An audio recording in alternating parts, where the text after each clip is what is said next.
कांग्रेस मतलब करप्शन के इस एपिसोड में हम आपको उन घोटालों के बारे में बताएंगे जो कांग्रेस ने रक्षा सौदों के नाम पर किए हैं। गुलामी की बेड़ियों में जकड़ा भारत वर्षों बाद इन बेड़ियों को तोड़कर आजाद हुआ था। ये वो वक्त था जब देश की दशा सुधारने के लिए सही दिशा की जरूरत थी। लेकिन जिस तरह से कांग्रेस के लिए आज भी देश से पहले परिवार है, इसी तरह उस वक्त भी कांग्रेस के लिए परिवार देश से पहले ही था। इसलिए कांग्रेस ने देश की दशा सुधारने से पहले अपने परिवार की दशा सुधारने के लिए घोटालों की शुरुआत 1948 में ही कर दी थी।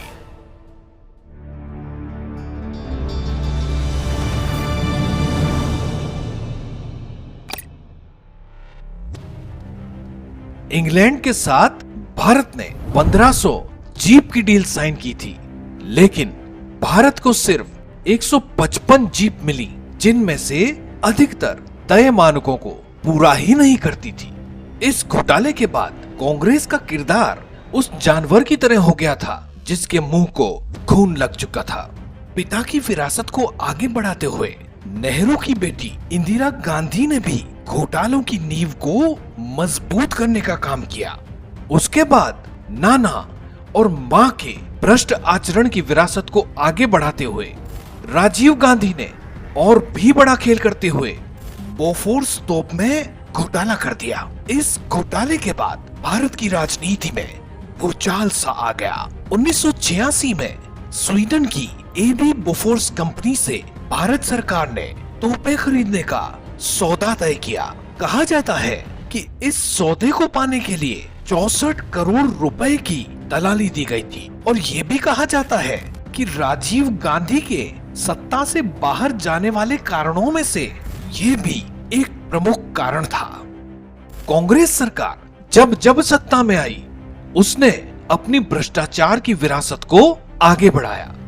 साल 2004 में कांग्रेस को सत्ता मिली तो कांग्रेस देश को लूटने के लिए ऐसे दौड़ी जैसे कोई भूखा भेड़िया अपने शिकार की ओर दौड़ता है। साल 2005 में भारत ने स्कॉर्पियन श्रेणी की पनडुब्बियों के निर्माण के लिए फ्रांसीसी रक्षा कंपनी थेल्स के साथ एक समझौते पर हस्ताक्षर किए थे। $3 बिलियन के सौदे में कांग्रेसी नेताओं ने $175 मिलियन की दलाली ली थी, और इसमें आरोप था पूर्व कांग्रेस सांसद श्रीकांत वर्मा के बेटे अभिषेक वर्मा पर। कहा जाता था कि अभिषेक वर्मा कांग्रेस की तरफ से रक्षा सौदों में दलाली करता है। कांग्रेस की भूख बढ़ती जा रही थी। अब कांग्रेस के निशाने पर थी अगस्ता वेस्टलैंड हेलीकॉप्टर डील। मामला इटली की जांच एजेंसियों ने बेपर्दा किया, लेकिन बेचैनी भारत सरकार को होने लगी। साल 2010 में कांग्रेस सरकार ने फिनमेकानिका से करीब 3600 करोड़ रुपए में 12 अति सुरक्षित अगस्ता वेस्टलैंड हेलीकॉप्टरों की खरीदारी की थी।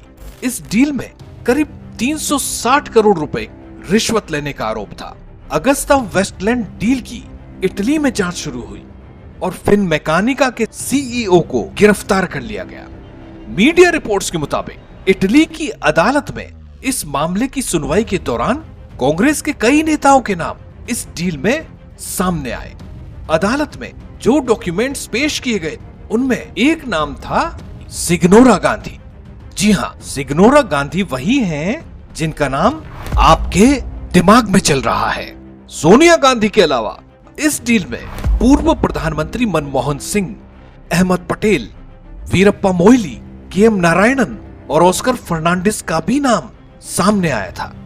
इसके अलावा कांग्रेस सरकार में टाटा ट्रक का भी घोटाला हुआ, जिसका खुलासा पूर्व सेनाध्यक्ष वीके सिंह ने 2011 में किया। उन्होंने बताया कि टाटा ट्रक खरीद की स्वीकृति देने के लिए उन्हें 14 करोड़ रुपए की रिश्वत की पेशकश की गई थी, जिसे उन्होंने ठुकरा दिया था।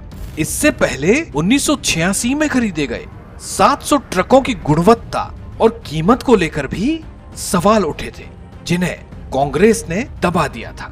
बारी बारी से बेपर्दा होते घपलों को देख अब तो ये शक होने लगा है कि सरकार जितने सौदे करती है उनमें दाल में काला नहीं होता, बल्कि पूरी दाल ही काली होती है। घोटाला करना कांग्रेस की रग रग में है।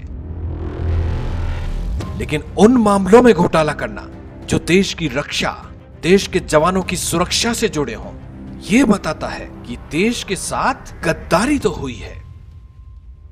कांग्रेस मतलब करप्शन के अगले एपिसोड में देखिए। The ISRO Devas deal, CBI has filed an FIR. The murky deal now spelling more trouble for the UPA government, during which the deal was finalized. जिसे सुप्रीम कोर्ट ने कहा था जहरीला फ्रॉड।